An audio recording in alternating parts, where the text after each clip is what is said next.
Okay, folks, I'm going to call the Homeless Task Force meeting to order. Please join me in the salute to the flag. Matt? I pledge allegiance to the flag of the United States of America and to the republic for which it stands, one nation, under God, indivisible, with liberty and justice for all. Okay, roll call. Oh, that's me. That's you. All members are present except Member Rambaugh, Lambert, and Wright, who have called in and said they will not be available this evening. Okay. Which leads us to a simple, barely a quorum. We still have a quorum. Report on posting of the agenda. Agenda was posted at 2:30 on the 22nd of January. Approval of the agenda. Is there any corrections, additions, subtractions, multiplications, divisions, quotients, derivatives? I forgot. Don't see any. Yeah. Wish I had. Public forum. The public may address the task force on any item of the public interest not otherwise on the agenda that is within the jurisdiction of the task force. No action may be taken.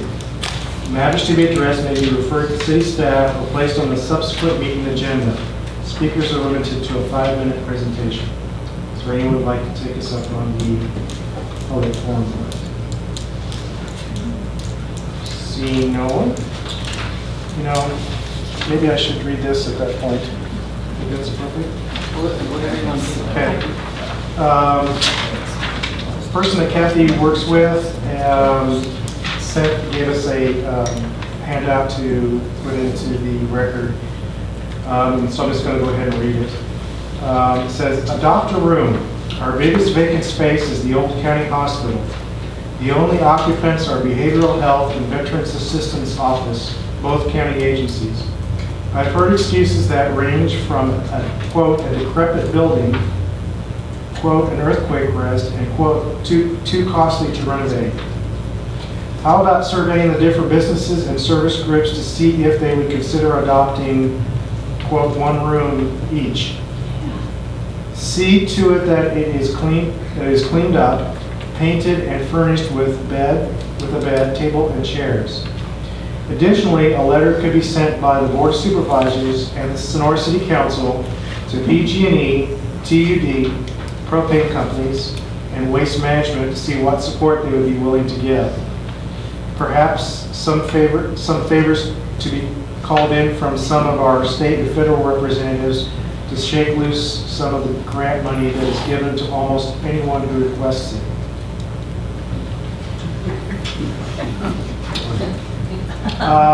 Rules and guidelines would have to be established for the homeless persons occupying the rooms and inspections to be set up to monitor those rooms to stop any drug abuses, open flames, and trash accumulation. And written by Bill Edwards, who lives here in Sonora. Is public comment still open? Why not?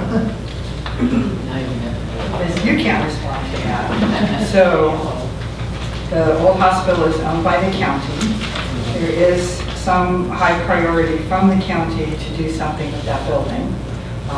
This is not it that I'm aware of. He's wrong about the tenants. The entire third floor is rented out for the Innovation Lab, and Columbia College has some offices up there for their CTE or Stephen was Christensen something. Water, Yes. for the water. Yeah. Is that water? But yeah, I thought he was doing some other CTE. Well, anyway, he's up there.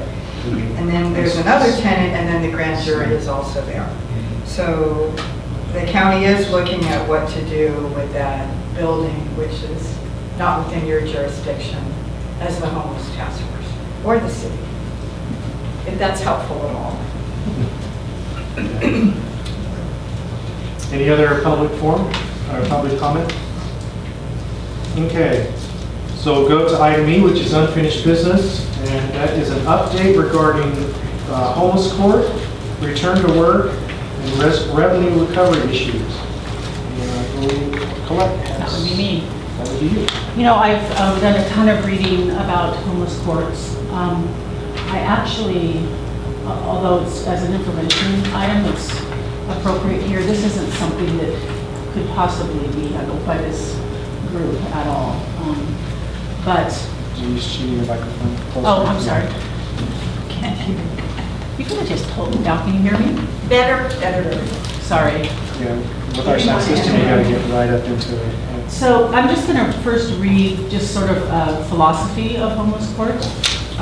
Just as a little bit of background, I read most of the homeless court projects that are in California, in different counties in California. There are several. It's a well-developed program. It's a program actually with great success. So it would be lovely if we could do that in this county.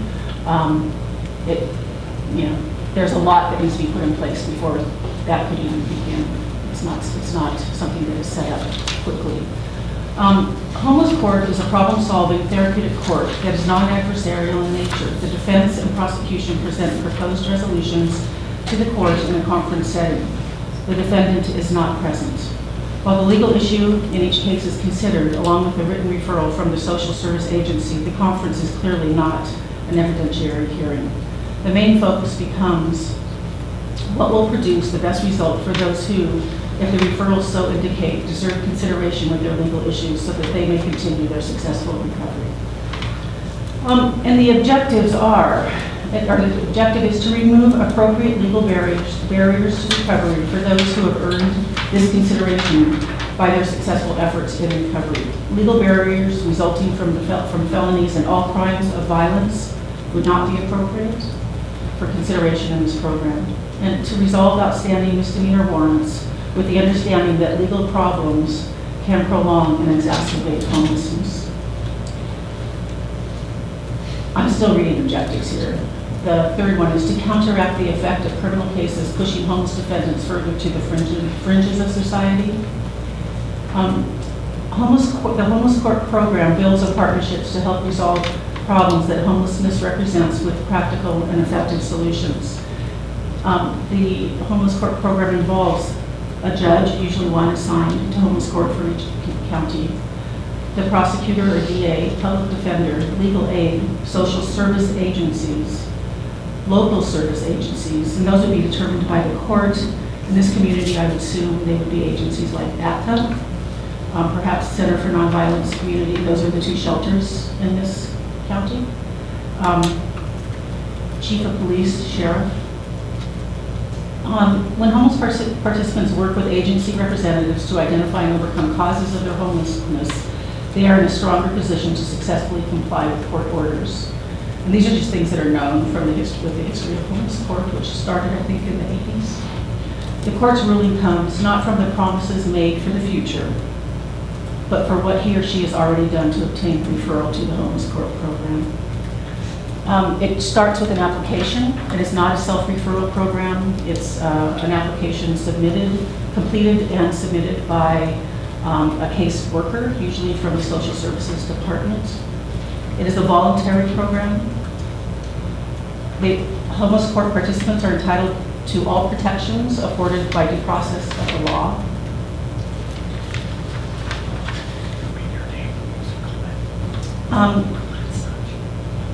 Homeless court addresses the full range of misdemeanors, and again, these are decided by the courts. These are not decided by the public or even the committee. They're decided by the courts, and there are things like jaywalking. These are the things that often they are offenses that homeless people are often accused of, and they're served with these offenses.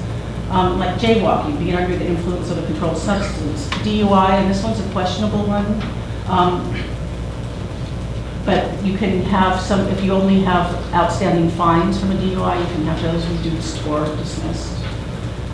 Petty theft, driving without a license, urinating or defecating in public, open container, or trespassing. Those are the most common offenses.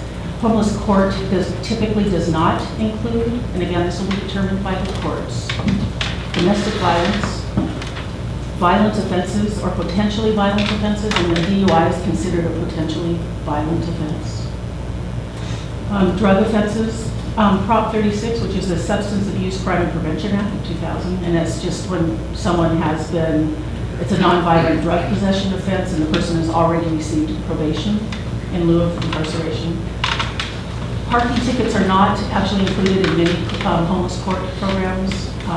Felonies are not included, although sometimes the fine from a felony can be reduced, not dismissed, but reduced. And also, almost always, you cannot go to homeless court, for instance, in Tuolumne County if you committed the offense in another county. You have to go to the county where the offense was committed.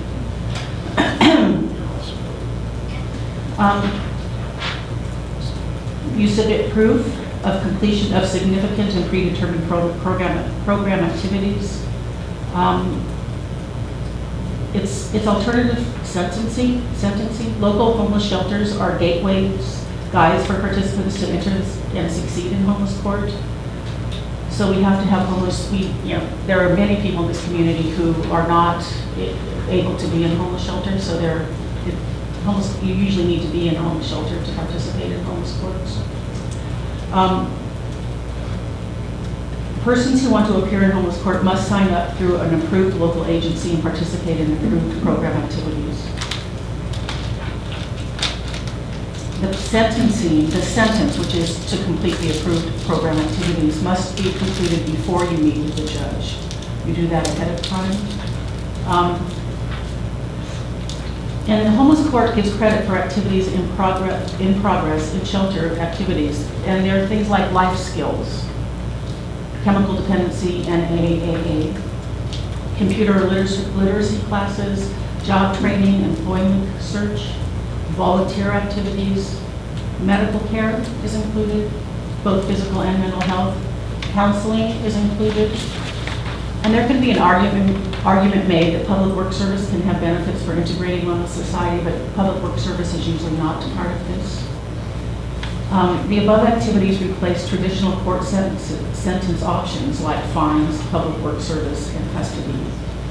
And the approved activities are not punitive, but rather designed to address the underlying causes of homelessness and to recognize and reward efforts to make life changes. No one goes into custody against his or her will in homeless court. And this does not mean the prosecutor gives up power to ask for custody. The agreement acknowledges both that the participants have committed offenses and have met court requirements through their work in their programs. It acknowledges that time spent working with these agencies is equivalent to and more constructive than time spent in custody. So it really is, I think, something we all would hope for our community. It's just a wiser, way to handle the offenses that are so rampant in the homeless community, so that they have a chance of recovery. There is a whole recommendation from the American Bar Association for this. This was a legislation from the legal community. And what is to be determined in our community is who the primary contact would be, who the court administrator would be, which judge would be willing to do this. The judges often participate in homeless court on their time during lunch hours or on Saturdays. Homeless court often goes to the homeless shelters. Participants don't actually go into the court setting. It'd be the district attorney, the public defender, and the referral agencies, which are social services in this community, I think ACPA and the Center for Nonviolent Community. I don't know about the David Lambert Center, and I don't know about Interfaith. I mean, I just don't. We just have the legal program there, that they can get, anybody can get free legal services if that would be a finger at that. Okay. Yeah, that could be there. Have to determine the location of homeless court sessions and the calendar. Some very large communities only have homeless court, 3 times a year. It's not a court that happens all the time.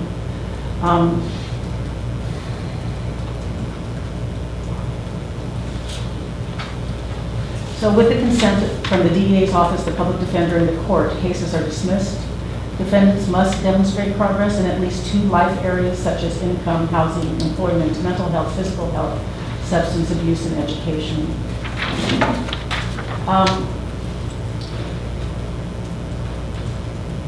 Documentation is usually from referral agencies and corroborated by independent sources such as rental agreements or receipts, check stubs, letters from employers, SSI award letters, treatment compliance letters, drug testing results, 12-step meeting participation, college enrollment letters, tuition receipts, report cards, and community service. Significant and sustained progress indicative of continued stabilization is credited against outstanding charges and fines. And at the recommendation of the defendant's case manager or advocate, the court also often dismisses outstanding charges against defendants with applications pending for disability benefits. The thing that's critical to understand is that homeless court is offered once. It's not, you can't, if you go to homeless court, you can't go back. 2 years later, it's not available to you a second time. A lot of communities were able to institute homeless court by starting with a 1-year pilot program, and that's how they were able to sell homeless court to a suspecting community, a community that wasn't sold on the idea. And what I really think that we all in this room perhaps could do to help forward the potential of a homeless court is to sell this to the public, because it isn't going to happen if there's a lot of public opposition to it. And then, you know, what I hear a lot is that it's not fair. It's not fair that that fines for homeless, that the homeless are waived when fines for the general public are not. And what I think about that is life isn't fair. I don't think the tax system is fair. Lots of stuff is not fair. But it is the best solution to getting people off the streets. It's the best. It just simply can't happen if they have to, if they are paralyzed by all these fines. And just some information, in virtually all cases, these participants have done far more than we would ever get them to do with a traditional court sentence. Additionally, what they have done in this program is far more productive for the recovery than a sentence in a traditional court sentencing. And finally, their success encourages others to attempt recovery, knowing that with the homeless court program, many court matters can be resolved with the efforts in recovery rather than facing impossible fines or incarceration. And opposition to the program is difficult once folks learn that the qualification required and the real benefits to all who participate. The homeless individuals certainly, but also to service providers, to the court, and actually to the community at large. So I think the next step for this is for all of us who agree with this to talk to people in our community, to talk to people who we actually think would object, and just listen to their concerns and explain why it's actually been a successful program in every county in which it's been attempted. I didn't read about homeless court outside of California just because there's enough information within California and enough history. I had a wonderful conversation today with a judge who was involved with setting up a homeless court in another community several years ago, and he actually has sent, and I was talking to him as I was driving home from San Francisco. He has since sent over 30 emails about how to set up homeless court, speeches that he has made to community members, just everything I ever wanted to know about homeless court. I just got into town an hour ago, so I haven't had a chance to read most of them. But I think, that we can do this in this community. It's not going to happen on this advisory council, but the conversations, a lot of the conversations to set it up are not public conversations. They're conversations that will happen between the courts and the service agencies and the law enforcement in general. Are there any questions? Are there any questions? Questions of the task force first. So is there any questions? Yes, did it mention at all about the pilot program? They didn't mention, no, I didn't see anything about cost. There's not a lot of record keeping with this simply because there is no funding for it. So these communities there's no funding for it. And that's really where some advocacy also could happen to the state. So because there's no funding, there's not a lot of data collection either. I guess what I was thinking is if there was a way you could get some money, but you'd have to, if you're gonna apply for something, you have to put in there about what you think it's gonna cost. So that's all I was thinking. But that's more of a county integrated program. Right. Or research committee or advisement committee or something like that that could be Yeah, I mean, established. the DA is the county, the law enforcement would largely be the county and Social services. and the courts are state, so. And, you know, I mean, ACCA has, they're great grant writers. I don't know if there are grants. I don't know if there are grants for this. I would, you know, I think, though, also for this to be successful, you have to be able to shelter people. Yeah, you have to have the be whole able to shelter infrastructure them. before you even start Right. this. There's a whole structure to put in place. It seemed to me that with all that you read, there was so much stuff that was, as Raj would say, that high barrier thing, that you have to do this and this and this and this, and they don't have a place even to land before you can even do this, this, and this, and this. So I think that's the cart before the horse, but I do think it's something that could be looked at over a period of time in conjunction with the county and other agencies involved. Right, and also with any steps that are taken, they should be taken with this in mind.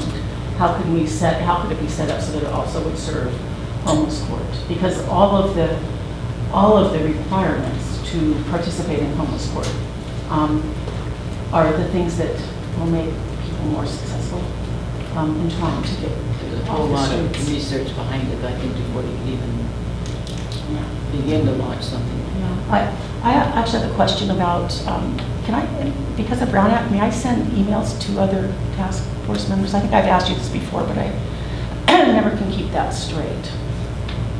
You probably should not. Okay. I mean, if you get them to me and we can distribute them in this form, that's probably a better approach. But you can send, like, Send one- information. You know, send one to Tim, and then Tim can send it out to everybody. Right, so it's an everybody thing. Everybody On the other thing. Right.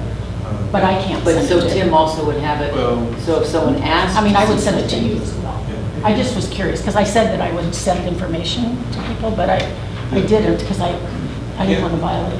Yeah. Sure. Sorry.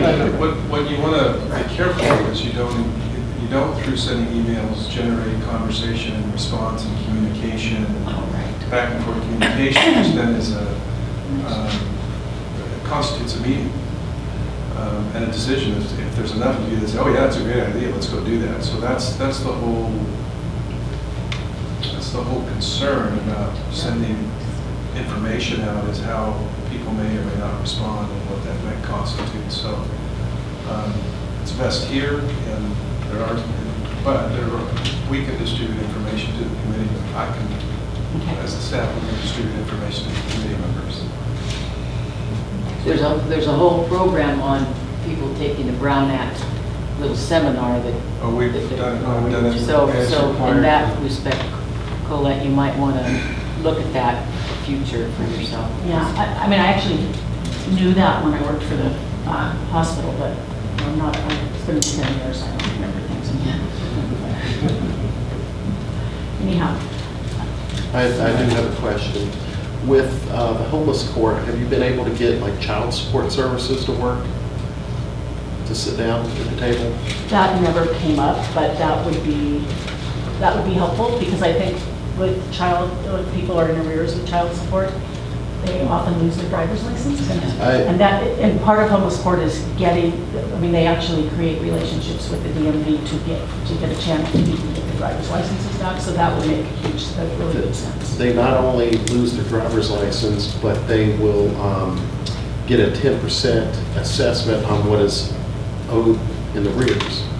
So if they owe years in the arrears, it's a huge amount. I mean, they're charged 10%. Yes. So it just keeps growing. Yeah, and many times the child or the father or mother won't even receive that money. It's kind of a sham, the way it's run. And I have some very good personal experience I'll be sharing later. I'll write that in this. Please. A couple things I have. One, you said it's voluntary. I assume the voluntary on the part of the homeless person. It can't be court mandated. What's that? It can't be court mandated. Okay. You mentioned that it only happens a few times a year, usually. That, it depends on the volume. Uh-huh. It depends on the number of participants. It also depends on the, how impacted the courts are. Mhm. And it depends on, how often judges, if the courts have time to do this during their regular business hours, or if the judges have to do it during their lunch hours or on Saturdays, so they're volunteering their time. I mean, it depends how often they're able to do that. Communities with much larger homeless population than ours have been able, I think San Diego County does it on months with an even number of days, so you're talking about 5 months a year, in a community with a much larger homeless population than ours. So I mean, it's hard to know what this community would need.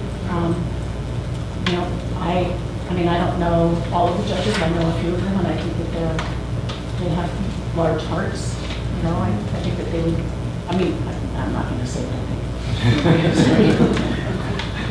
But Probably wise, actually. I would think that it would be set up so it could handle the volume of participants who are interested and able to compete. And the other question was, comment or question is, you said that it was you can only go through it one time. That's one time in lifetime for all things, or if something happens later on?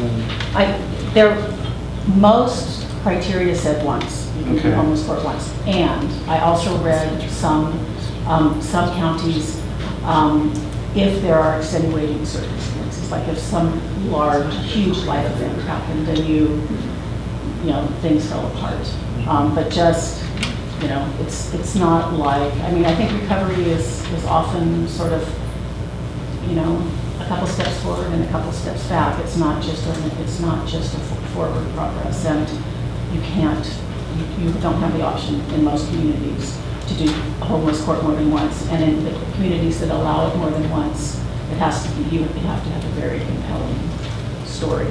Also, a no-show to homeless court disqualifies you from homeless court in the communities in most communities. I can understand. Any more questions? I was just going to say, I've done a little bit of reading and talked to some people that live in other areas.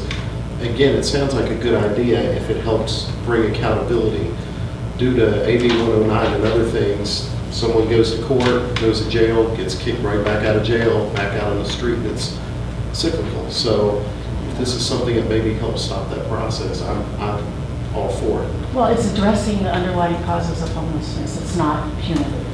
There's nothing about it that is punitive.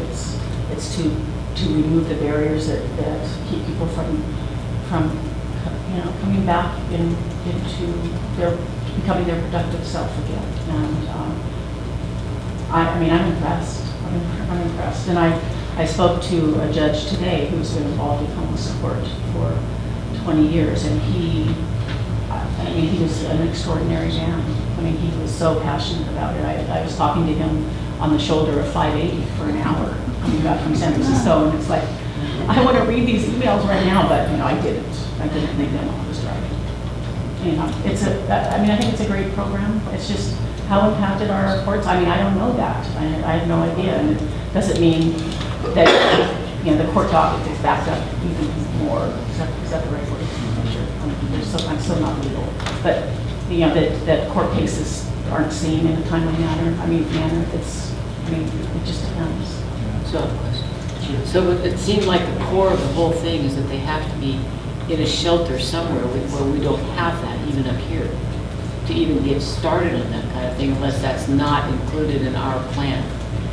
Well, I think the reason for that is that it's research of this whole program is where the success lies. So it is, I don't know if this is the right way to say that, but I think it is sort of taking the least at-risk people, the people who are sheltered, the people in our shelters, are, they're selective. And I say that not with criticism, it's just the nature of it. So, but there, I just don't know how anyone, I just think it would be so difficult to do something like this in the chaos of the streets. And so you're probably less likely to be successful. But, it's all open for conversation, I'm sure, when those conversations and where those conversations happen. One last question for me. Did you get a sense of how successful, based on population size? I know we're a small jurisdiction. Was there other small jurisdictions that are actually even doing this? And if they are, how successful they are? There were, I actually have all of the jurisdictions in here. I didn't look at, I wasn't paying attention to that. Okay. I think it's probably easier for larger communities to set something like this Certainly, up. I would certainly think so. But I don't have a sense of that. But I can certainly figure that out. Okay, if there's no more questions by the task force, I'd like to open up to public discussion and any questions from the public that want to come up. Come on.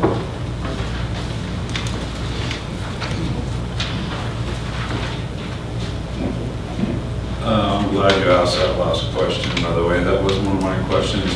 Arthur Schmidt. I think we need to focus on remember and what size of community we're talking about here. I mean, you talked about a lot of great stuff, but the process of dealing with homeless in the city of Sonora is the first and top priority. If it includes the county, it includes the county, that's fine, but this board was set up to solve the homeless issues inside the city of Sonora and help the merchants with homeless and transient problems inside the city of Sonora. So I think we need to stay on that track here. And, we're talking about 5,000 people live in the city limits. A lot of these programs don't apply for those small communities. So I would as a merchant, want you guys to focus on that. Okay, thank you. Any questions for Arthur? I Oh, Arthur, yeah, good question. So I agree with you on that 100% about that this was formed in relation to the merchants' concerns. My concern is we're not hearing much from the merchants about what their concerns are. No incident reports, no anything in particular. And I think that's kind of what I'm waiting to hear from in that respect. So, I mean, I don't really know which way to go on a lot of things because we're not even hearing what the problems really are. I see it a little bit in the news of record once in a while. Right. But that's not, I can't imagine that this would be formed just because of a few little things in the news of record. There's got to be more going on that we are not hearing yet, or we're still labeling everybody. Right, and the issues downtown, a lot of it is based around the homeless, and you're right, like, it's not all. There was a merchant meeting yesterday morning, and the things that came up was the loitering, the panhandling, the normal stuff that hasn't changed, and that's what we want to be solved, is the loitering, that panhandling, the puking on the sidewalk, you name it. But that would be very So helpful. that was brought up yesterday morning from a number of merchants downtown.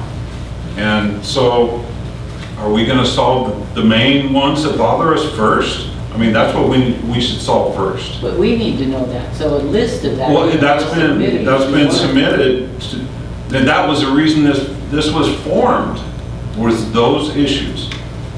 That was the reason it was formed, those issues. So let's get back to those issues, solve those issues, and then move on to some other issues like that we can, as a community of 5,000 people, can solve. We can't solve everything. We're too small. We need to the things we can't solve, we need to move on to communities or get those people put in communities where they can get help. We can't solve everything here, but we have to be able to acknowledge that and say, this is what we can do for you. Like Marlene Grant mentioned a couple meetings ago, or not Marlene, but Marianne Wright. You know, there's got to be a road to something. Maybe it's a road out of the county. Maybe it's a road to help, of some kind of help, but remembering the size of the community and where that road needs to take each individual, what direction that helps them the most. So back to that, then I think we need help from the merchants. Well, and part of that was the second item, and unfortunately, Mary Ann had a family thing. But yeah, that, and to be fair, the task force was formed partially, a good part for what was going on downtown, but I wouldn't say it was solely on that issue. I think when we formed the task force, certainly from my perspective of being a council member, that we formed it for more than just that one particular issue. So. I'd like to comment on that. That's not true, because the last time it was formed, it was brought county-wide and nothing got done. So that's why it was focused more to let's solve Sonora first. That was the whole purpose of the forming, was talk to the merchants, get the information from the merchants and residents of the city of Sonora. And then if we can branch out and do something for the county, that's okay too. There's nothing wrong with that. But that was the reasoning, because it was before countywide, it didn't work. So let's try it again, citywide, and see if we can get it to work. Well, I guess we agree to disagree. Go ahead. Howdy folks, how's everybody? Let's see if we can see the board this week. Kind of backing up, where's Marshall by the way? Backing up what I was talking about the downtown merchants. First thing I have to suggest is if you want to hear what the merchants have to say, go to the meeting. Go to the meeting. And we're going to hear what they have to say. Point of order, please. If we're going to talk about the merchants, then we need to talk about where that is on the Yeah, agenda. we're actually, No, I'm just making a suggestion. Okay? So anyways, cleaning up downtown. Again, since I don't have a car, I get to walk all over the place. But yeah, I do notice the puke on the sidewalks and the dog stuff on the sidewalks. Apparently there was a suggestion about the little doggy bags in front of businesses and stuff like that. I hate to say this, but nobody's going to use them unless they're responsible dog owners, but there's a few that don't and probably won't. Some of them will actually hang on. I'm not sure, I mean, the agenda item at this point is about the homeless court. Right, I'm waiting for that. Sorry. It's kind of bleeding over on the other issue, so. Okay, well, anyways, we can focus but on the court part. as far as the homeless court goes, it's gonna take some dollars, you know? Oh, okay. And do we have it? I don't think so. You mentioned the fact that once a year the homeless court exists or whatever it is, and they can't go back. Why can they not go back? Let me answer that. Sure. The feeling is that it has to be, it's not a revolving door. It's not a revolving door. Right. And I think I said that with extenuating circumstances, some counties allow them to go back, but you can't just like go to homeless court every 2 years. Right. And Yeah. because mostly the county, in most counties, the county does not pay for homeless court. Right. Now, if they People are are- volunteering their time. Okay, now, if they do not sign up or do participate in any of those helpful benefits such as medical care or any rehab courses, care, whatever, if they don't show up, if they don't make an attempt to go to those or appear or just miss it altogether, what's the deal? What's the result? They can work on their fines way you would work on your funds if you were not, if there was not a homeless court. Okay. Now, if you don't show up and there's a compelling reason, I mean, I don't think the homeless court is going to be, Right. you know, I mean, it's Right. not that black and But white. if it's just flat, that'll give her a, you know. Well, it can be tough for people to show Well, up. sure, yeah. So, but it has to be a compelling reason. Okay. All right, cool. All right. And again, a lot of that criteria was established because it's what has been proven to work. People have to take it very seriously. Right. And And it's up to just them what's if they been want to proven take it seriously or not. It's volunteering, yeah. Gotcha. Okay, cool, thanks. Anyone else?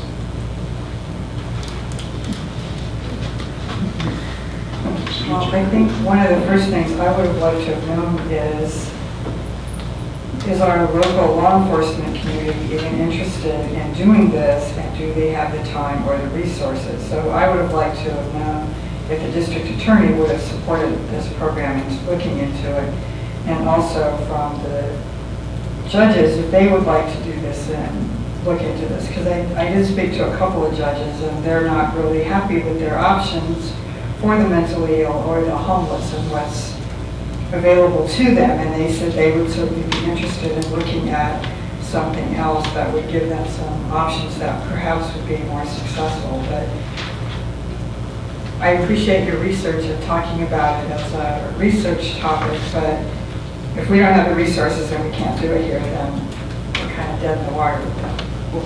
Wait, Carol, can I respond to you? Before we bring judges into this, we have to work out a program that we can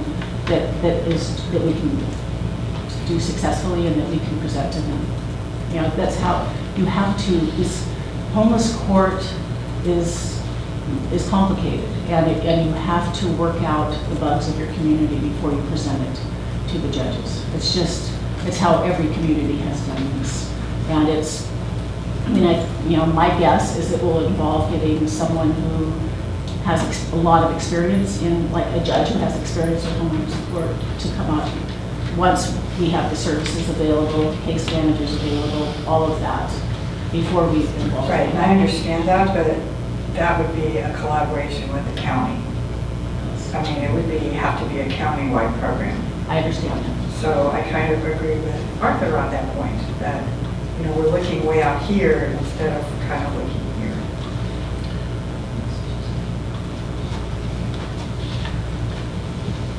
Okay. I'll go ahead and comment. My comment on that would be, we don't live in a vacuum. We have to see what things there are that affect us, even though we're a blob inside the county. We have That's exactly my point. Yeah, exactly. But we have to see what there is. I mean, whatever the county decides to do or not do will affect us. So if you don't explore them, at least even in a tertiary way, you're not going to really know what's out there and how it all can work. I mean, we're going to make recommendations. This task force will make recommendations to the city council, but we could also make the city council or this task force could actually make suggestions to the county on what see what they would like to work out with the city. So,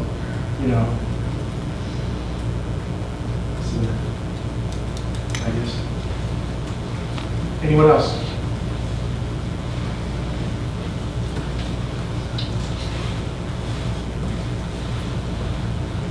Brother Dorn from Jamestown.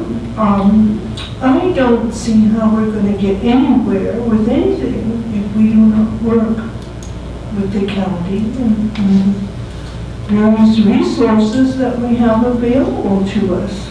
I agree the city can't take this whole monstrous job on.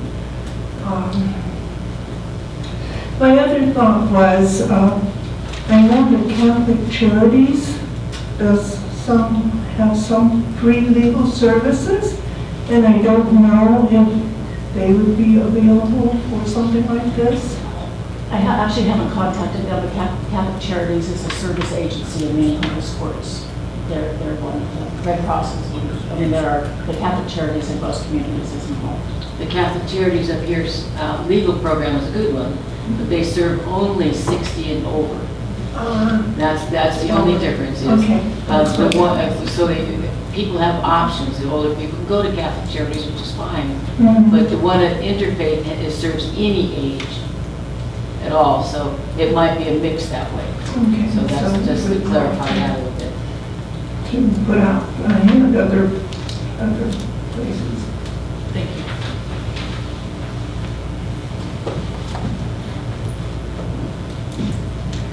My name is Annalena, and I live in the city of Sonora.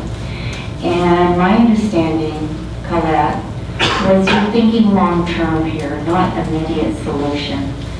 What you spoke about is we need to get community support if we're going to do this. And we also need to take care of the shelter problem of our homeless. So it's not an immediate solution, it's something we need to think about and start talking to our friends and neighbors and say, this is a possibility for the future, and we need to look at the possibility. Thank you for your research.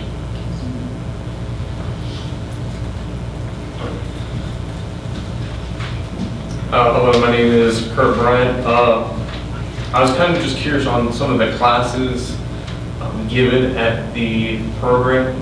I was kind of curious more specifically on if a college diploma is able to be granted through that program. Well, the classes are college classes. I guess, is that what you're asking? I'm not sure.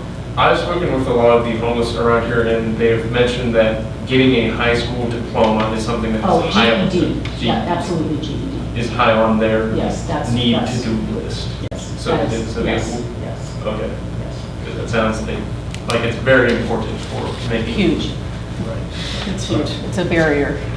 Yeah. All I'll right. write that down. Thank you. Thanks. Okay, anyone else? Okay, seeing no one else.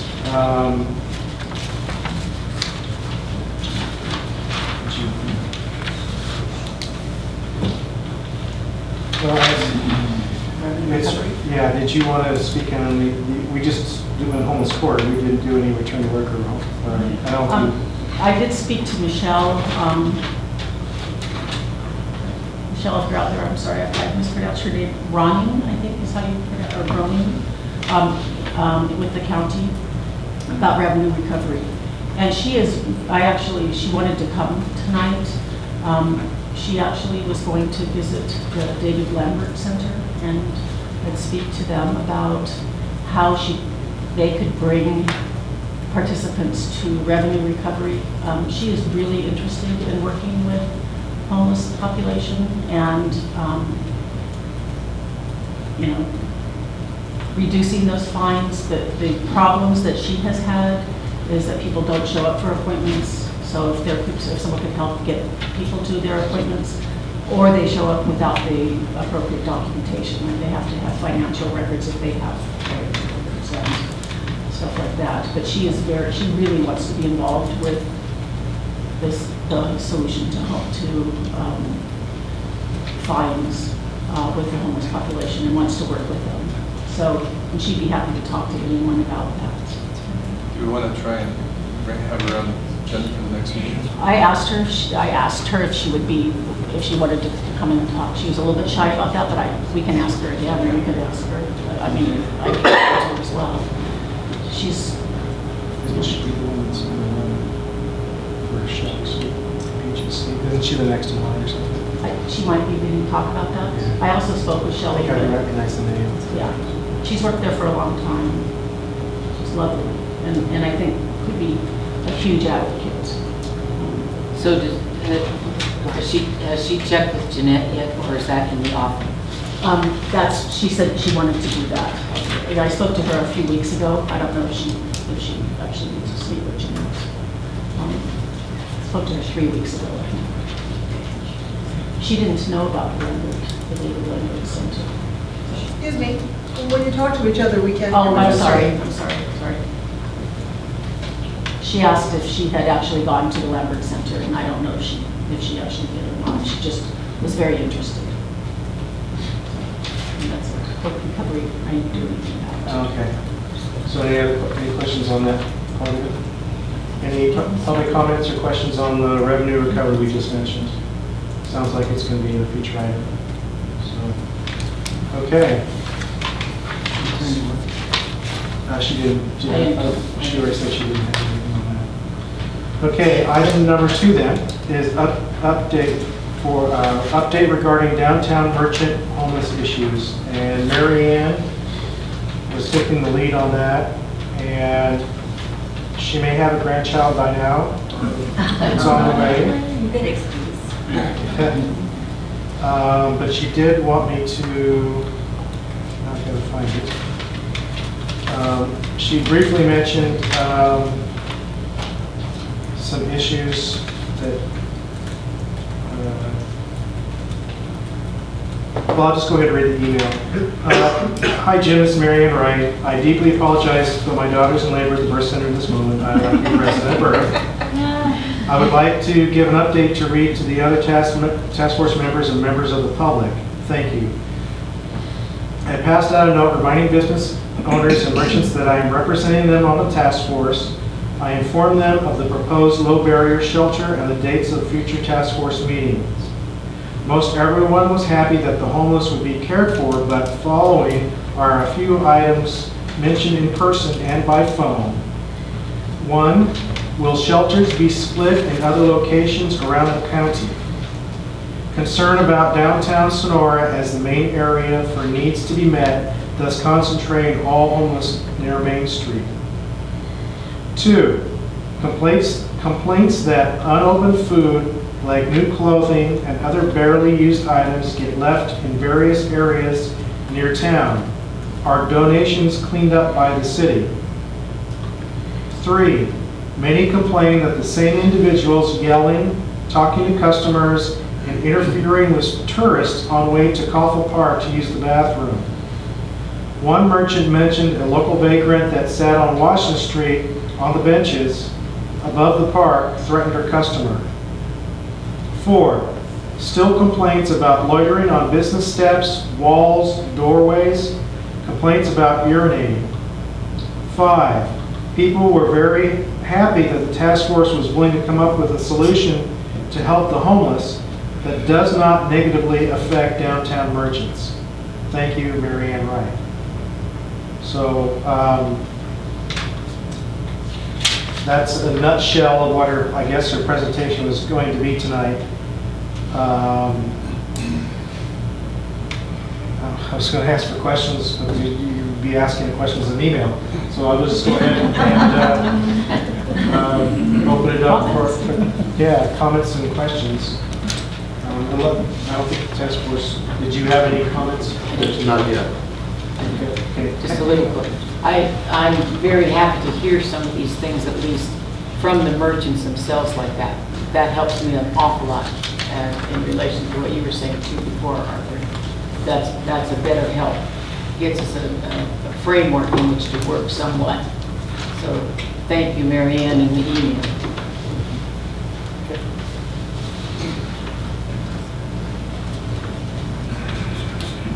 Yeah, as a merchant, what Mary Ann is pretty much on key to what we are having problems with, along with the items I brought up before. And the biggest issue is we're a tourist community. If we do something that interferes with the tourists coming in, that's a big issue for pretty much every business downtown. That's what they rely on.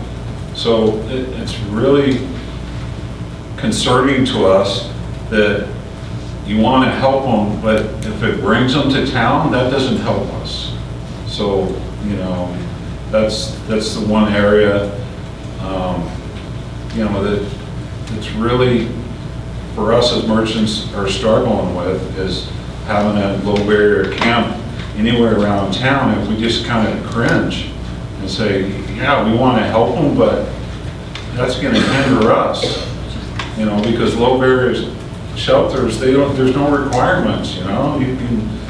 There's no religion barriers in there. There's no drug and alcohol barriers in there. It's just wide open camp, and the homeless people I know and I've talked to, there's a lot of camps around town. So, and they're polite and friendly homeless, don't get me wrong, I talk to them. But they're in all different camps because they don't get along. So they don't get along, they're not all gonna come to a low barrier camp because they don't get along. And then they're gonna have issues if they do come on the coldest days. Then that's why they're in all these little camps throughout the county, is because, you know, it's a lot like gangs and stuff. They have their own little turfs and own little areas that they go to and they hang out. And they intermingle a little bit, but they have their issues. So as merchants, that's what we're concerned about. Thank you. Yeah. So I guess I just can't get it through my head. What is the percentage of actual homeless as opposed to just delinquents out there in the evening? Because the way I understand it, most homeless are tucked in the middle of the night. They're not going to be running around in the dark and then running down to their camps. So I'm just always, I see the daytime issues, what you're talking about in that respect. But what I get a little nervous about is that some people who are not homeless are being lumped in and labeled, and the homeless are getting the ones that are homeless are kind of getting the bad rap. And so I guess what's the percentage of actual homeless that are creating these problems as opposed to just people that are just acting bad? Or do we know that kind of thing? Yeah, I don't know a percent. I would probably, because you're right, there's mentally ill people that do live in dorms or communities and stuff in town.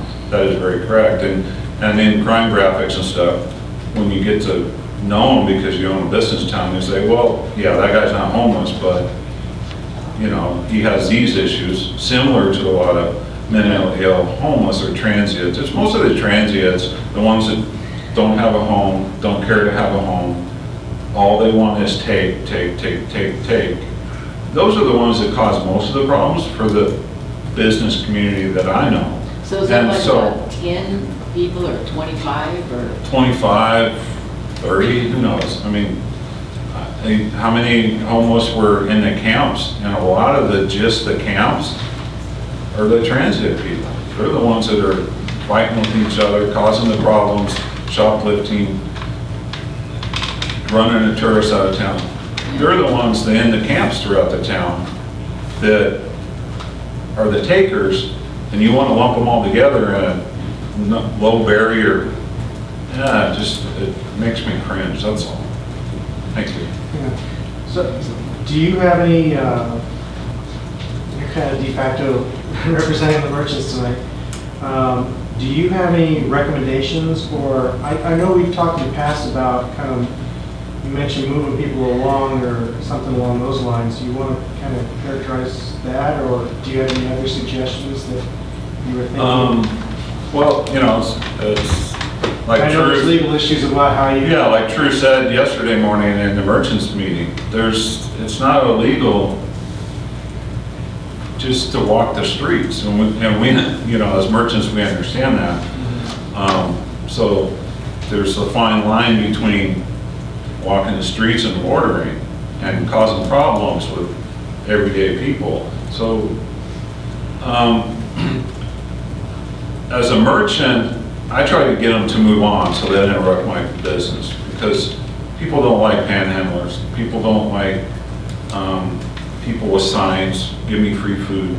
There's a gentleman that's standing outside of 108 and Washington out there, and if you look across the street, there's just trash. And why is that trash there?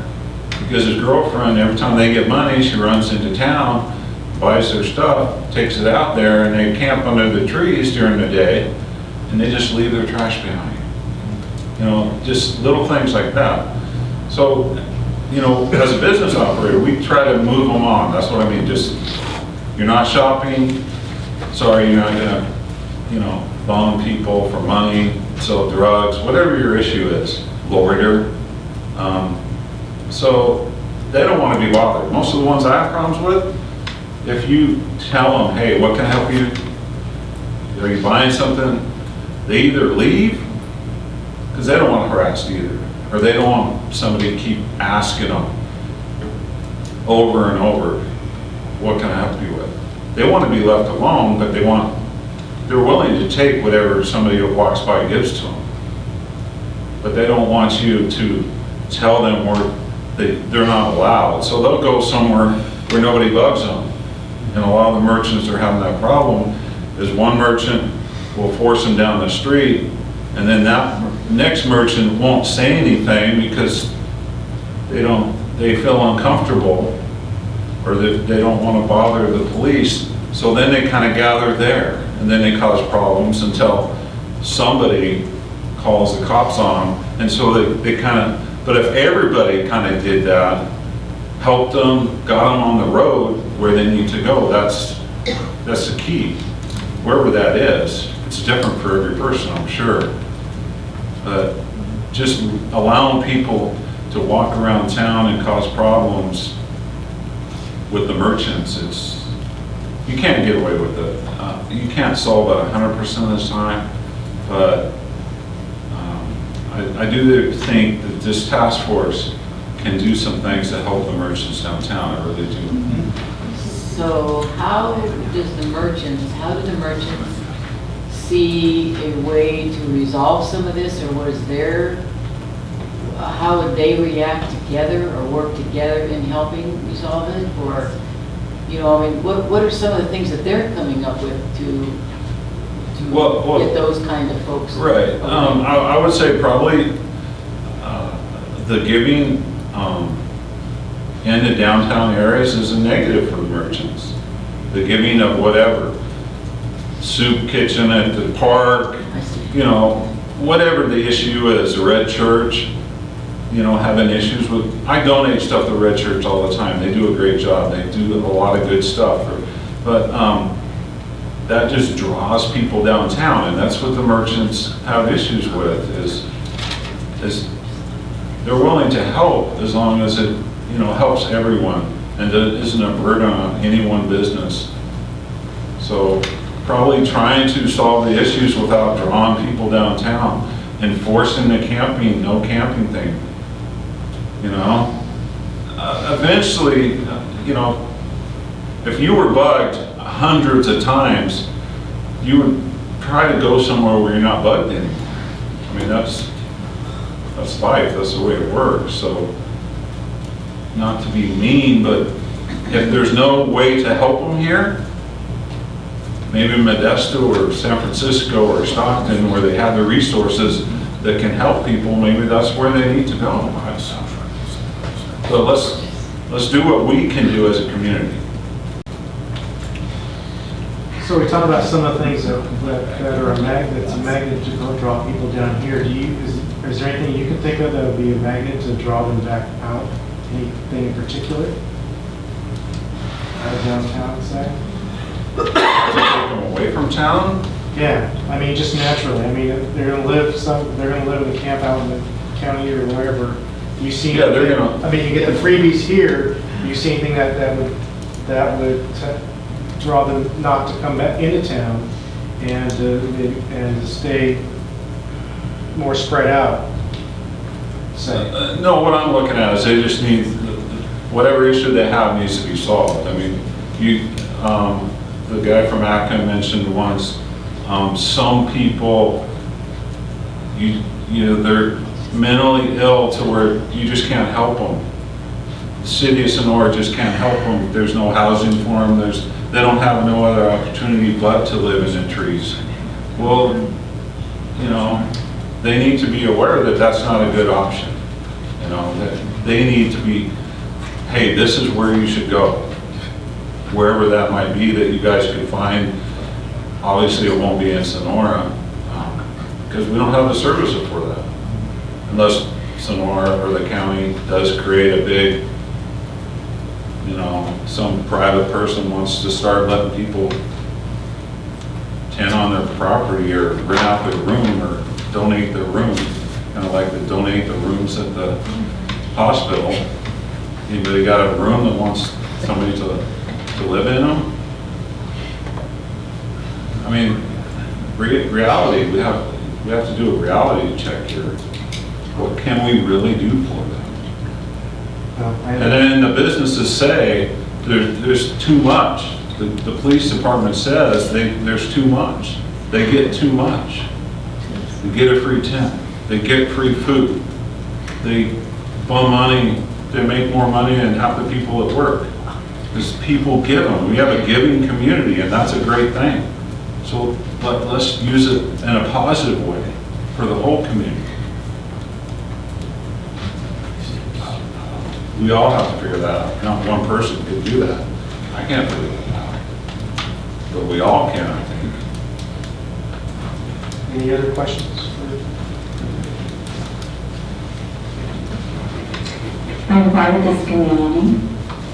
I live in Sonora, I walk in Sonora. I have sympathy for the merchants. No one wants to have their business taken away. Some of the things that this gentleman mentioned, like urinating or that, they're against the law. The police can take care of that. But it also seems like this is not just a city problem, it's a county problem. That we need to work with the county, not just the city. And this gentleman wants them to just go on. Well, most of these people don't have any place to go on to. You know, many of these people, some of them are mentally ill. According to statistics, most Americans don't have $1,000 in their checking account to take care of the emergency. So most of us are one paycheck away from being homeless. The task force that found out how many homeless people are in the county, numerous people, many of them children. We can't turn our backs on people who, through no fault of their own, end up homeless. We can't just say, move on, not in my backyard, go someplace else. We have to find a solution that will provide a compassionate solution for all of the people in our county. This is a caring community. And yes, I feel sympathetic to the merchants. If they are doing something illegal, call the police. If they're not doing something illegal, they believe in this community as much as the rest of us do. And to hear people say, well, just make them go someplace else, makes my heart sad. Any questions for me? No. Anyone else like to? My name is Lily, and I guess I just want to echo what Ann has said.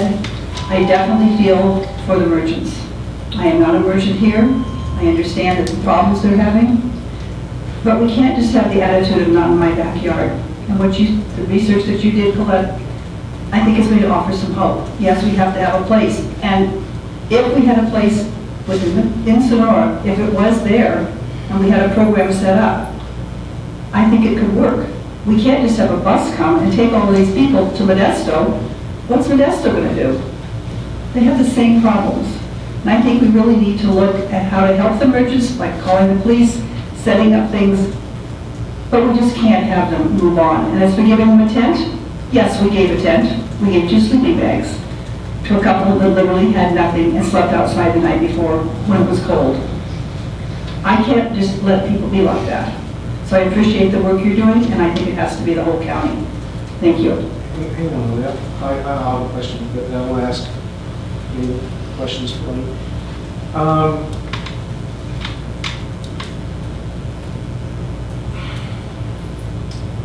City has only so many police officers, and usually when they get calls on nature, let me bring up, well, without being specific, I could think of an instance that actually the gentleman told me about. Had an incident in his store involving a juvenile, I believe. I'm not quite sure, but it tied up that police officer for 4 or 5 hours. And at that point, it was the only patrolman that was out on the beat. There was the backup of a higher-up officer, and they had several more calls at the same time. The city can't afford to have as many officers as the calls that sometimes that they're getting in. How do we resolve that?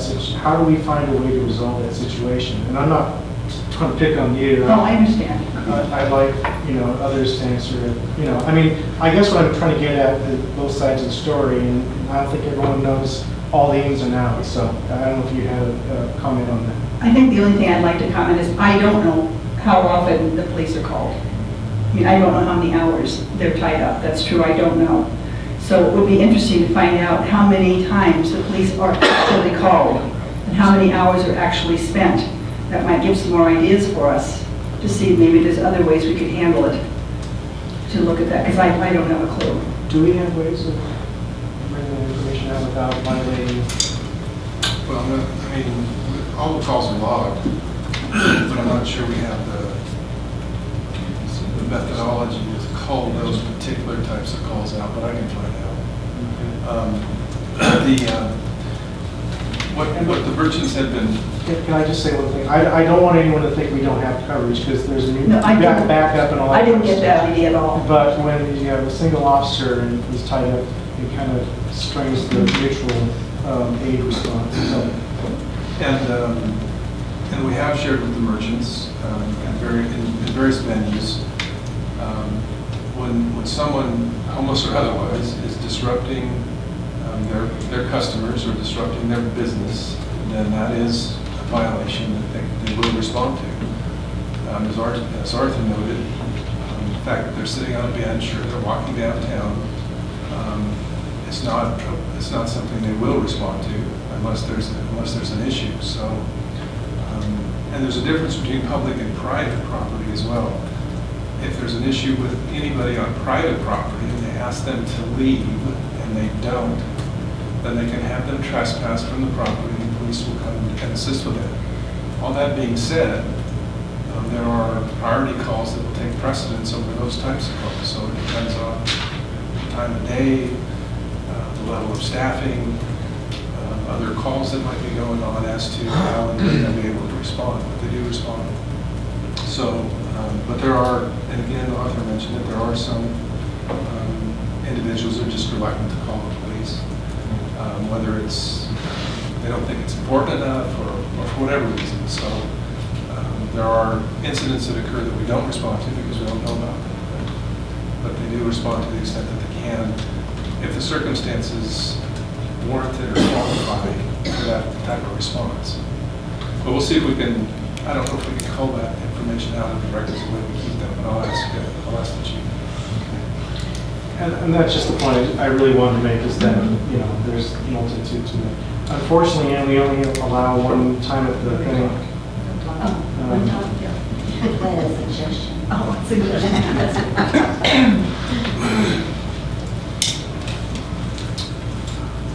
Good evening, my name is Jill Paget.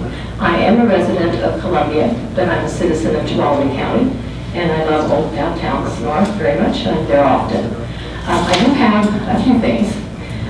First of all, I'm sympathetic also with the merchants, but I do think that they're the ones that, if they're having the big problem, then they need to come up with some solutions themselves also. They need to bring their solutions here and have us discuss them as a city with you, what those solutions might be. As far as police, we had the same issue. I keep talking about this before. I'm from the other, down in Los Angeles.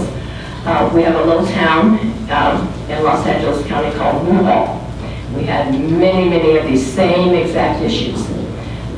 One of the things that we did, we had our merchants pay for security for downtown. They dressed really nice. They had uniforms on, no guns, no sticks, but nice uniforms, badges, and they looked really official. And during the day, they would stroll up and down Main Street. And they would look out for issues like the loitering, the hanging into the stores, the causing problems, the fighting, the urinating. And they could call the police right away, and the police would come quickly. We had Los Angeles County Sheriff's Department. So we had a lot of officers that could come, so that made it easier. But I also think it's an issue of priority also.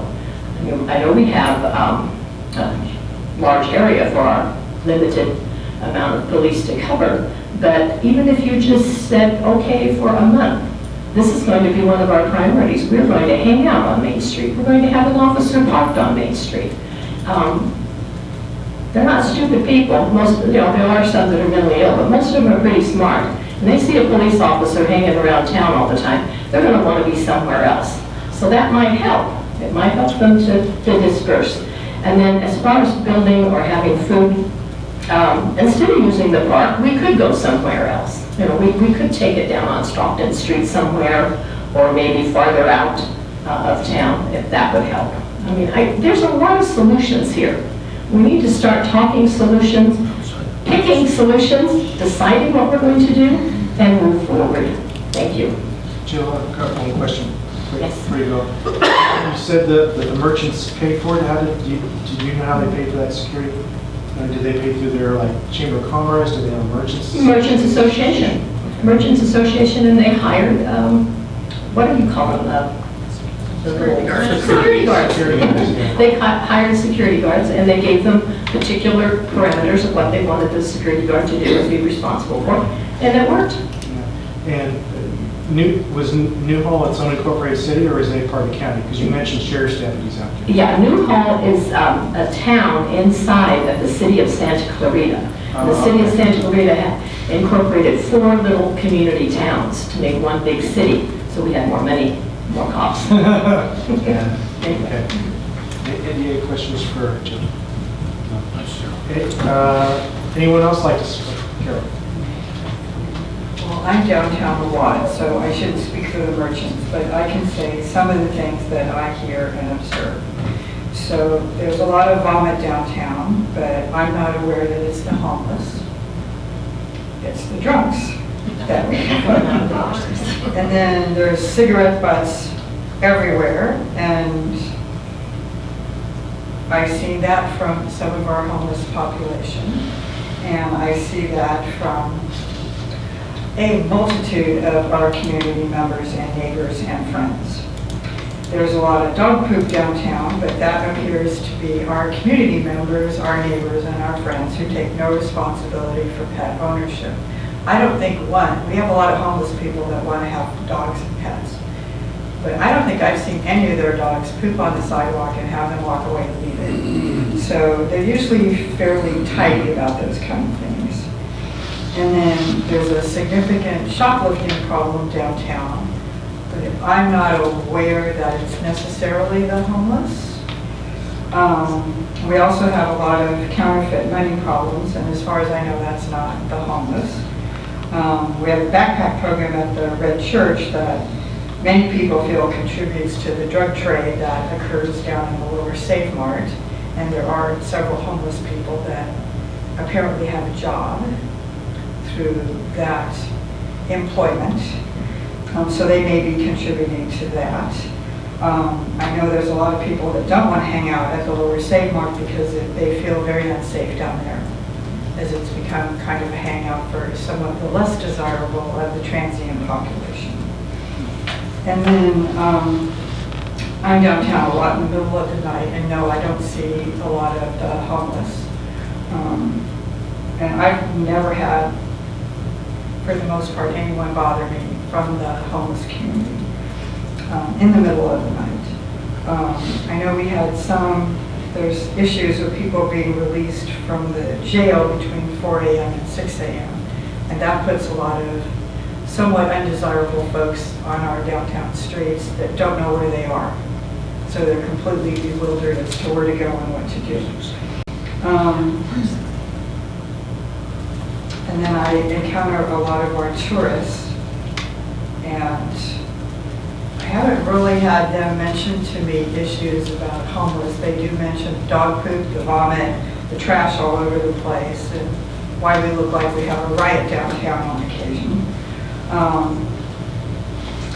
And then I have seen at the last second Saturday, there was some panhandling going on by at least one particular homeless person.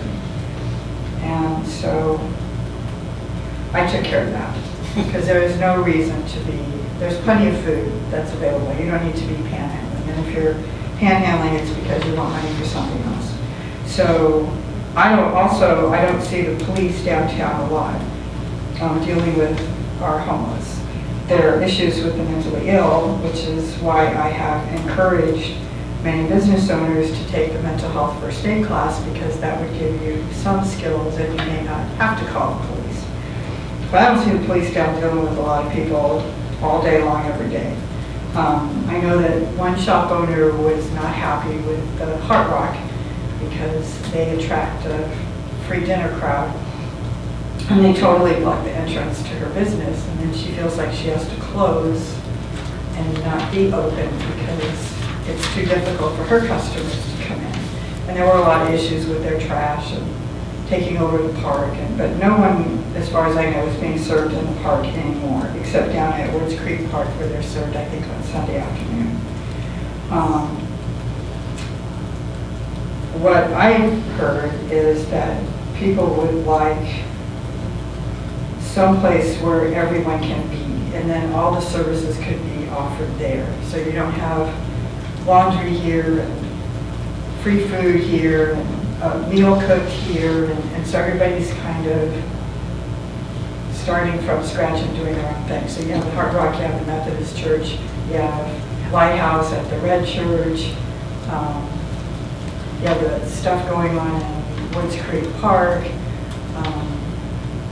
then there's the laundry service at the laundromat, you know, and everybody's doing that, which is lovely, they're doing a lot of things, but everybody's doing it in their own place.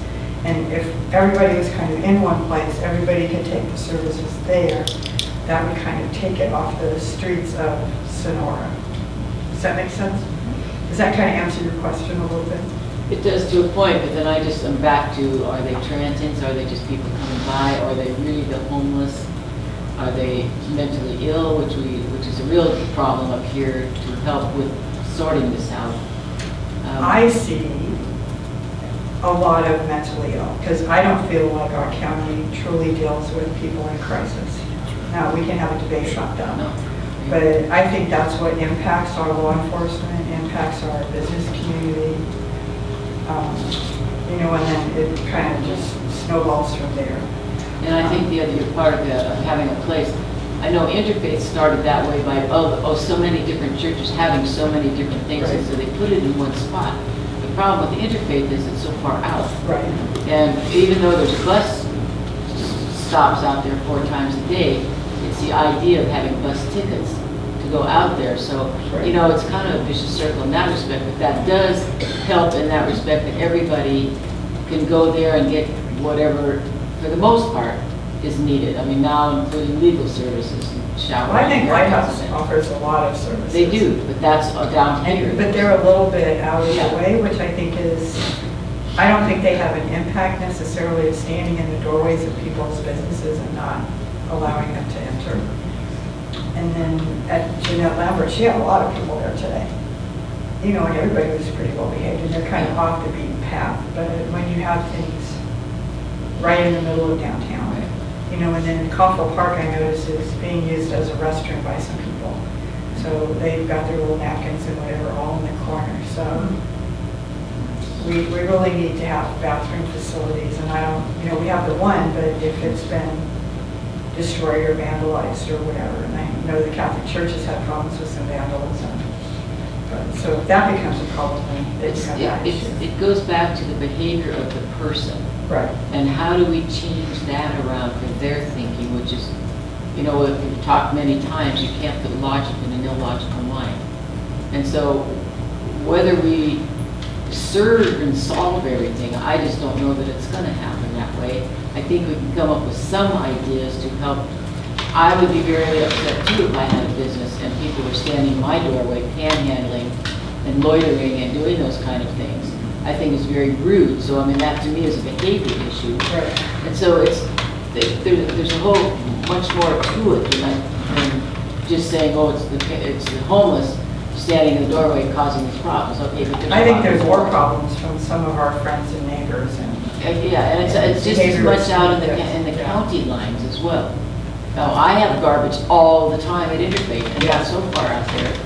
So they come in to park the cars, and they empty their cars when they're sitting there waiting for something or whatever. I mean, so it's not just that. I think it's the mindset that has to have some attention as well, whether it's through behavioral health, whether it's through David Lambert Center, whatever it is. But that's where the core of a lot of it is, I think, personally. We need to work on treating others as we want to be treated. Anyway, thank you. I know we got a question too. Does anyone else have a? You mentioned having something outside to draw some. Are there? I had this question. Better planned a minute ago. I only had about 3 hours to think about something. One of the things that I was thinking of is there's all this Caltrans land that they were going to put up for auction. And so I'm doing my little, trash and recycling and straw assessment. So I was out at Burger King, and one of the Caltrans lands is that cul-de-sac there. So it's available for auction. And I don't know if there's enough land there for anybody to do anything interesting. But there's infrastructure there, so it wouldn't be that hard to extend the infrastructure for water and sewer into that cul-de-sac. There's already people living there. That creek is getting contaminated by the camps, because I went and cleaned up that camp a few months ago. And then it's also contaminated by all the septic tanks in Phoenix Lake that are way too close to the water and contaminating our drinking water, and that's going to become a majorly expensive issue for this community in the near future. But anyway, at Burger King, they told me that a lot of people come in and they use their bathrooms, but they're very polite, they don't make a mess, they don't vandalize. So I just think that would be, it's in the county though, but that just seems like a really nice place where we could do something. Because it's not that far away from other infrastructure. It's kind of out of the way.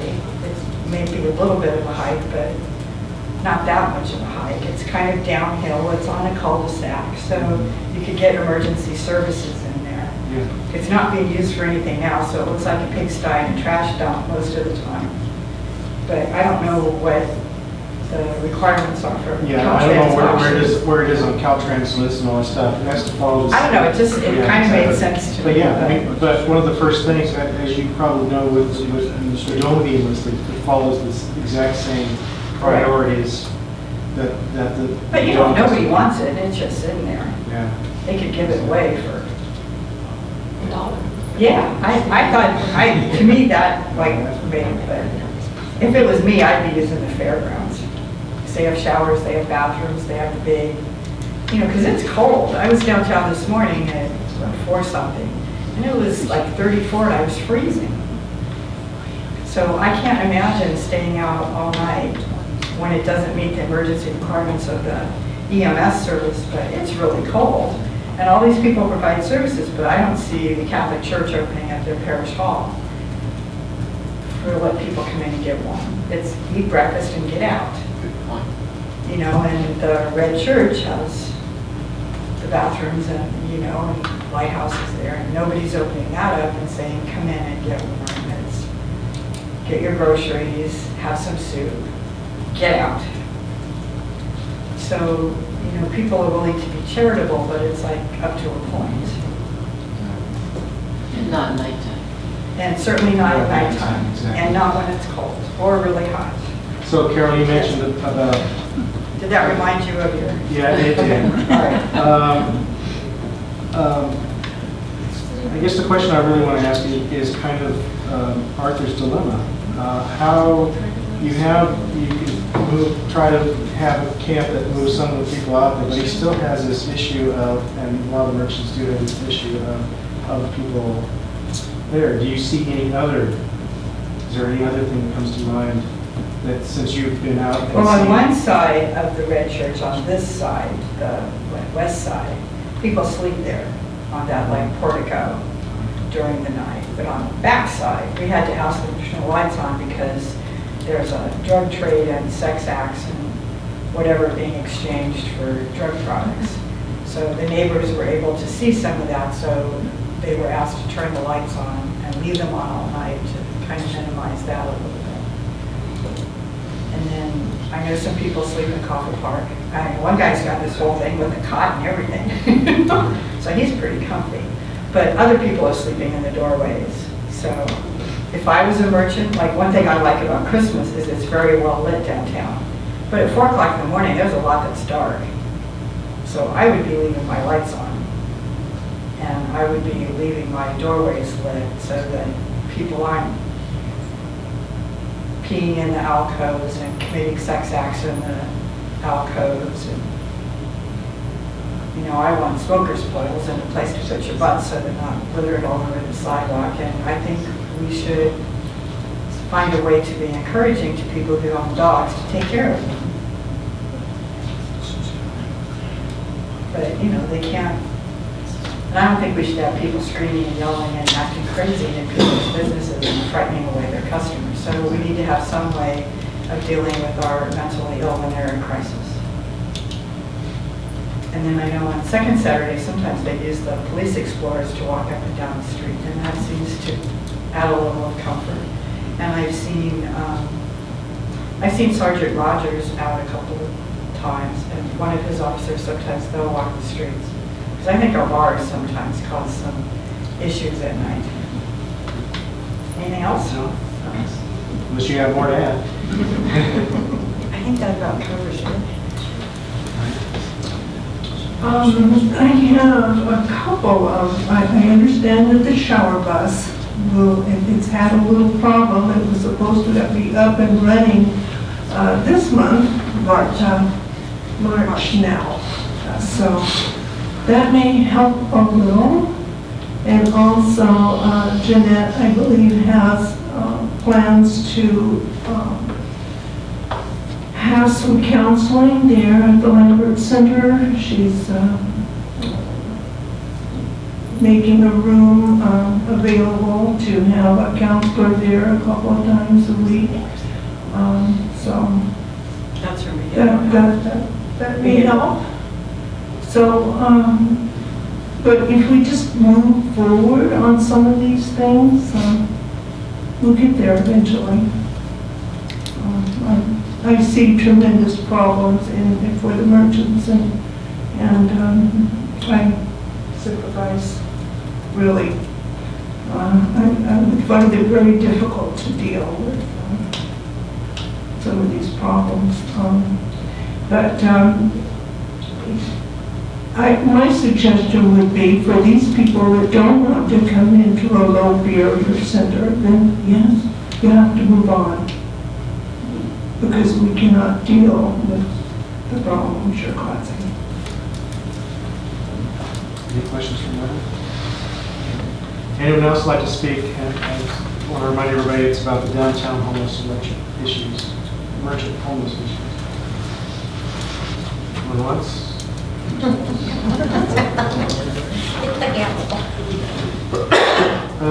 It's clearly not an easy problem. Some of the reasons why I was asking questions of both Carol and Lane in particular is that it's a multifaceted problem, and it's going to take multifaceted solutions to do it.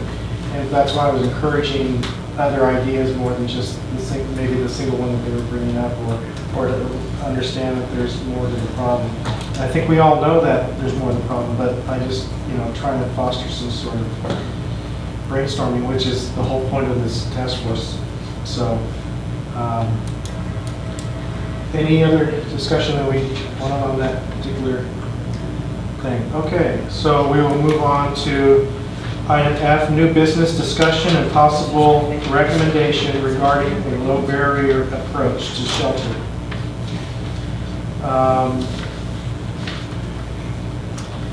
As you know, we are going to be making recommendations to the City Council, and we need to be, we've had the presentation on the low barrier, and probably a lot of us have seen it at least twice, 3 or 4 times, depending on where we've gone to talk about it and see a presentation on it. have a list here of discussion items we can talk about. We can, I can just read the discussion items and we can start in some sort of order, but so one major heading would be the shelter parameters, the size, capacity, location, accommodations, such as bathrooms, showers, etc., available buildings and other services, such as medical, meals, mental health, substance abuse, other kinds of government agency, providers, city, county, ADCA, interfaith, religious organizations, charitable organizations, service clubs, and others. Financing, both for the startup cost and the ongoing maintenance and operations.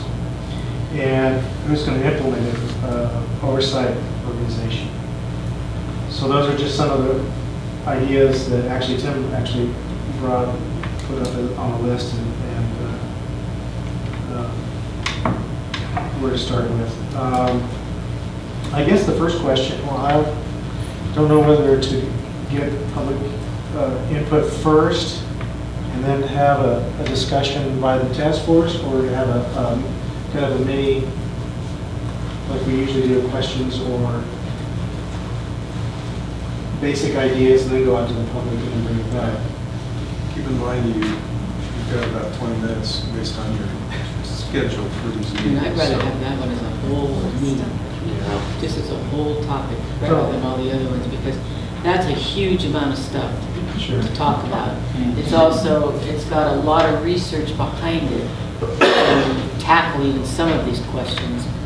And I don't know if you can form little committees for research or wait till Raj is back. Tamara's here, I see, that may have some of the answers there. But I'd rather see that just as an agenda item, period. Well, we can definitely do that, but I think we can kind of start and at least get some kind of input and some kind of, instead of waiting to,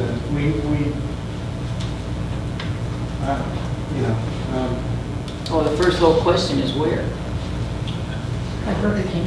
Burger King cul-de-sac, right. Which would be out of our jurisdiction, so. I think that project actually sold last I mean, there's so many options to each one of those topics. Well, I'll tell you what, why don't we do this? Our curfew basically is a 2-hour meeting. What we can do is take, since the public is here and it's been agendized, at least get some public input on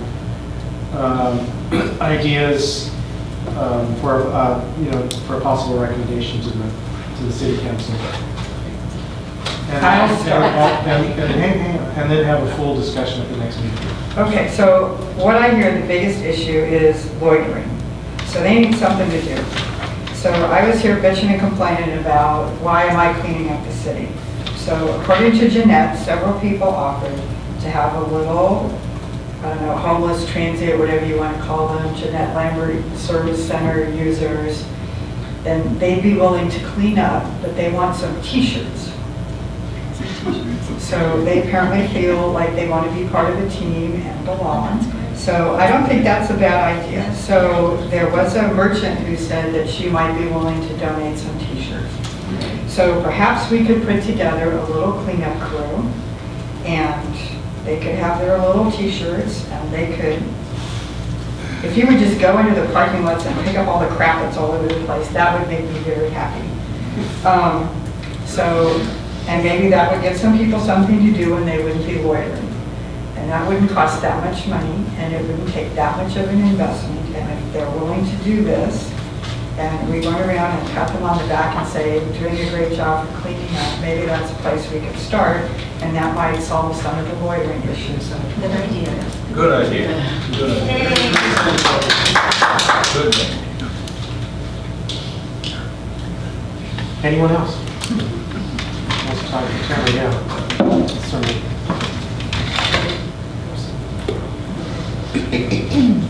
I'm Tamara Dockstader with APCA.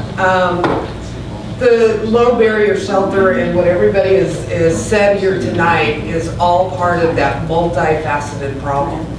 I've said many times, we have 711 folks that we counted in September. There's 711 different solutions for that, even within family units. So I think that moving forward, everything needs to be put on the table, and then you just start with a little bit. We can't build a shelter right away that has enough beds for everybody that's in this town. You cannot force everybody to go to one place. You're going to take 10% possibly of that population, start with the hardest of hards, and move through that program. So these meetings are for that. First thing we have to do is find that land and that place. You mentioned the Burger King. That was the most expensive property on Caltrans because it's commercial. It is a great location. We looked at it. I went to the Caltrans meeting, and all the properties were starting at 85,000 plus. So it wasn't really. They will give apparently like a service group or something a better price, is what we were told. But we have to kind of taking a big lead on this. We do have to try to find the funding first. So anyway, like I said, everybody here has great ideas. The merchants are huge. This county lives and breathes on tourism, and we just have to continue to be respectful and mindful of that, as well as taking care of those that are homeless. Yeah. One question: do you see that as a single shelter? Or do you see that as I'm not quite sure what the breakdown of the population. Most of it is around Sonora, from what I remember. It is. Where you really have to have a shelter is where it is within walking distance or within service areas. So, it could be in the city. This task force doesn't necessarily want the shelter in the city. It can be on the fringes of the county. You go too far out, you're not going to get anybody there. People say, go down Tuolumne Road. They can't. It just makes no sense. So we've had a lot of people make grand suggestions. Every suggestion is a great suggestion. But actually implementing that and putting it in place, you almost can take a circle graph and draw a mile circle around and see how many services are within that circle. Behavioral health, many, different places like that. So really, really important that you don't put it too far out, or you can build it and they're not going to come. There's just no way. So Any other questions for? Thank you. Thanks. You bet. There's an open property right next to Sun Realty, down at the end of Lytton Street.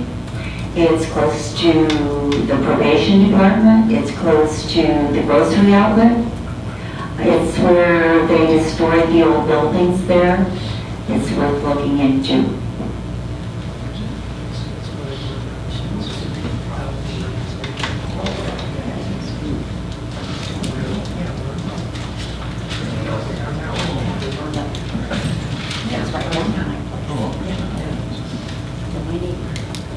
Hello, I'm Carolyn Travels from the Sonora area. I just wanted to make a couple of comments that with our discussion tonight here, it seems to me like one thing that there's been discussion about city and county, and I think we have to realize at the time we live in, it doesn't matter whether it's city or county. There's a huge homeless problem all over our state and our nation. And the other element of that is it's not going away. We can deal with it in however ways we choose to and so forth, but that's not going to end in the society we live in now.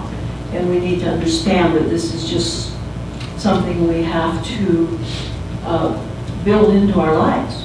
People are homeless, and we've had bad economic situations like people have mentioned, any kind of circumstances that cause people to be homeless. It's not leaving us. It's part of our society that people are homeless. And we've got to understand that and look at it in a different light. So everybody needs to do what they can. All of the organizations that are doing something here and something there, it's wonderful because we need it all and a whole lot more. And just one thing that I've thought a lot about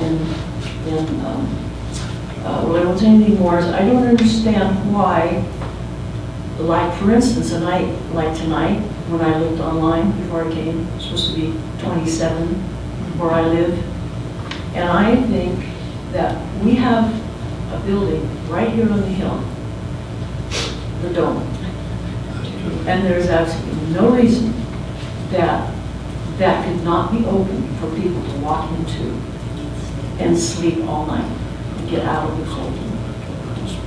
So I just kind of cringe every time we talk about how, you know, we don't have a place, and we have to do this, we have to do that. There's one right here. Yes, I love it. Carol?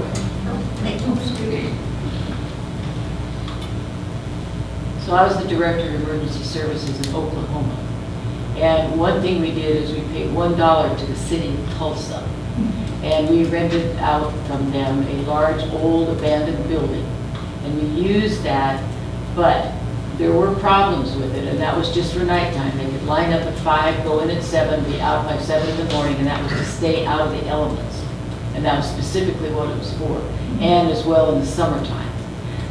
In relation to the low barrier thing, it was a mixture, and you really had to have, they had to self-maintain it and control it themselves, and there was no tolerance for anything. And so, you know, you're gonna, what are we gonna do here? Is it gonna be so, I mean, that's where I'm not ready yet to make a recommendation to the city council. I need a little bit more information of what it is that would be, a low barrier picture, and what we could do and how we could work with the county in collaboration to make this all work. And as Tamara also said, it's not gonna be just overnight, it's gonna take a year probably to get that pretty well solidly in place, and for everybody to agree on it and to go through all the processes. And that's what worries me, what happens in the meantime.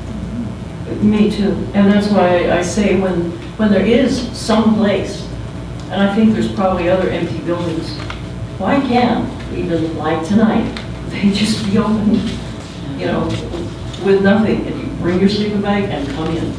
And you know, also, and I'm telling kind of tales, but at Interfaith, I talked with a lady who is in a camp, and she has, on these cold nights, they have 4, 5, 6, 10 people together in a tent to stay warm. So the problem with that is, how do they get up in the middle of the night to do something if they have to? So they don't. So what happens, they're a mess in the morning, and so that then creates a problem. How do they get somewhere to get some fresh clothes, to get cleaned up? You know, all those kind of things go with it. So there's just got to be something out here that will help. Some idea yet has to come that we can do immediately. Well, but the thing is, I think, is start small.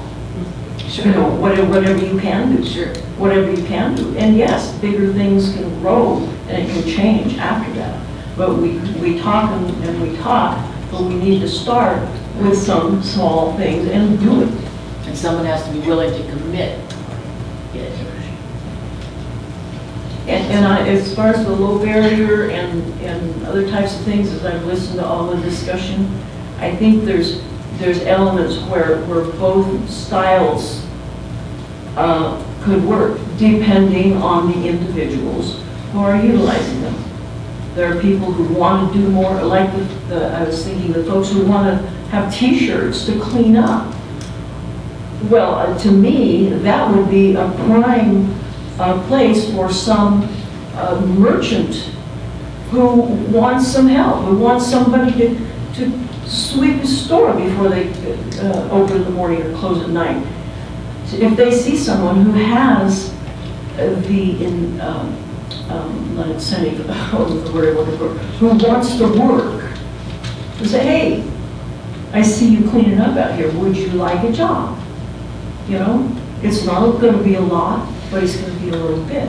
And I think those are doors, but they're all, again, just small things.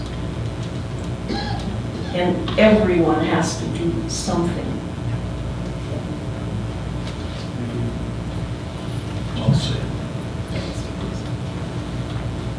I support the low barrier. I think that that's a great ambitious project, and we should start on it as soon as possible.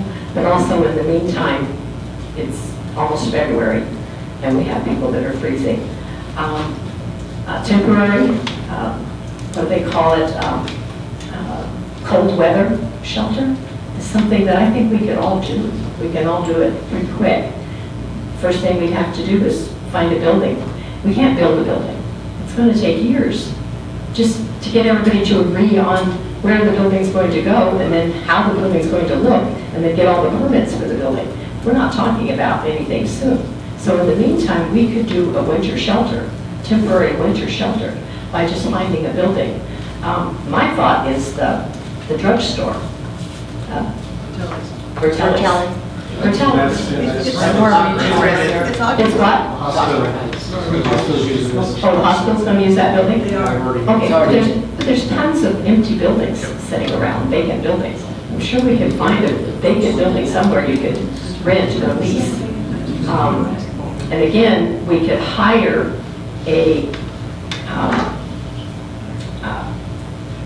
just someone to be there at night just for supervision, and then we have that problem solved. Get your churches involved more. Get them helping, find places, have food, bring food in the evening. But we all have to get together, we all have to work together. And I think that's a given, you know that. So, anyway, but I do support the low barrier. I think we should start working on that. We can recommend that to the city council, but we can also do a winter shelter.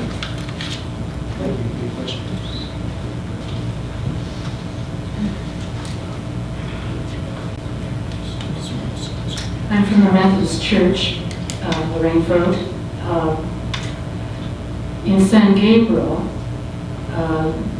what they do is they have, the churches have cooperated, and they have a church open like 1 month, and then the other churches bring in food. I haven't suggested that to my congregation because at one point I heard that the Red Church tried to open up and allow people to sleep on their pews, and they were told by the city that they couldn't do that. And so I don't know whether that is true or if that's still true or what kind of permits you have to go through to allow someone to come in and sleep on your, on a foam mat on your floor. How that all works, what are the city requirements for those kind of things. And to do something like that requires a great deal of coordination, and there are many small churches. I'm not sure they have the ability to do that, but maybe interfaith or somebody could take the lead on some sort of organization to start that. But I think the service clubs and, there might, instead of having just one building, have an area. The homeless that I know, and we do a Thursday night dinner, their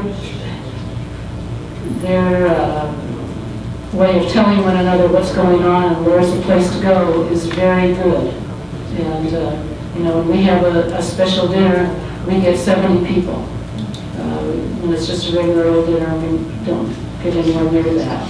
But somehow they know those things. And we haven't, we don't advertise it. So just another way of organization thing. Maybe if the Red Church, if the Dome was the place to do it, the various service organizations and groups could bring in food or bring in areas, but you still need people to watch over it at night, clean the bathrooms, do all those things. Lorraine, I know that some time ago, it was a number of years ago, so it doesn't mean it's not Beetle Barber, who was here before camera, she did that survey of the churches to see if there would be any interest in cooperating and doing something like that. And the result was a big failure. So I don't know if there's maybe nowadays it might be different because the problem has escalated. Maybe at that time it wasn't quite so noticeable, I don't know. But I do know that she did some extensive work on that, so I don't know if ATCA might have those records or reports that she did that would give an indication of what some of the issues might have been at that time. Something to think about that. And the question I had, do you remember when this was, about the red church? It was, I don't know, some years ago? 10 years ago, 15 years ago, I Okay, don't know. that's what I thought, yeah. I wasn't involved, Tim wasn't involved, and so I don't know if I can't give you a really good answer on that. But I will ask Tim if there's requirements that the city would impose, or do you know? Not sitting here, I don't know. I mean, it's a fire life safety issue that has to be looked at in terms of occupancy and numbers and how it's equipped. And so that's, I can talk to our departments about it. Do you happen to know if the churches are already rated for occupancy, or? Okay, so, as far as I can go on that. So, Okay. We'll take a look at it. Okay, thank you. Sure. I can answer some of that if you want. I do. Would be given a second just to answer. Sure. Sure. Sure. Okay.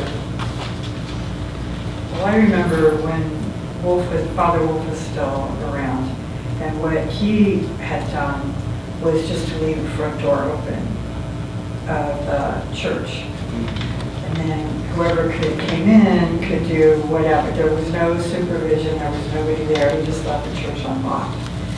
And so that caused some problems. And I believe one of the stained glass windows was broken. So then the church itself got, that's expensive. And there was a lot of neighbors that didn't like. So I remember those good ones, that the door was left open, there was no supervision, and things were happening, and the church itself wasn't, the parish itself wasn't happy at the expense of the damage, the vandalism, the broken stained glass window, and then the neighbors weren't happy that everybody could just walk in and do whatever. And I think there was a fire there.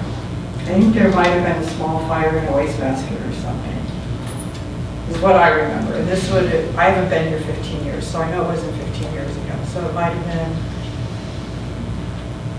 2005, 2006 maybe?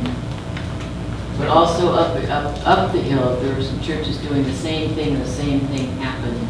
And that kind of turned their parishioners off as well. They don't mind helping them, but not that part. And so, but again, that was those days.